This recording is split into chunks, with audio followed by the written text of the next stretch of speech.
Chez Ferrari, Alonso a plusieurs fois fait passer ses ingénieurs pour des idiots. Alors, qu'est-ce qui s'est passé encore là? GP2 Engine, non, ça c'était chez McLaren. Ne pas confondre. Alors, s'il est réputé pour son talent derrière le volant et sa capacité à toujours tirer le meilleur du matériel mis à sa disposition, Alonso possède également une lecture de course exceptionnelle, en croire Massimo Rivola, qui était directeur sportif chez Ferrari à l'époque où l'Espagnol pilotait pour Ferrari. Le double champion du monde n'a malheureusement jamais obtenu le titre qu'il courtisait tant avec la Scuderia, passant tout proche en 2010 puis en 2012 malgré une monoplace jugée inférieure à celle de la concurrence. Pour Rivola, Alonso avait une lecture de la course si bonne que parfois le muret des stands se sentait idiot.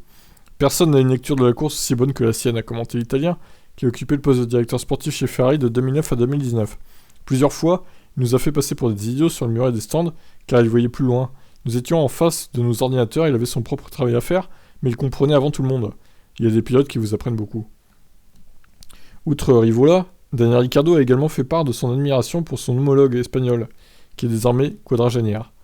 De retour en F1 l'année dernière avec Alpine, Alonso a beaucoup impressionné l'Australien durant le sprint.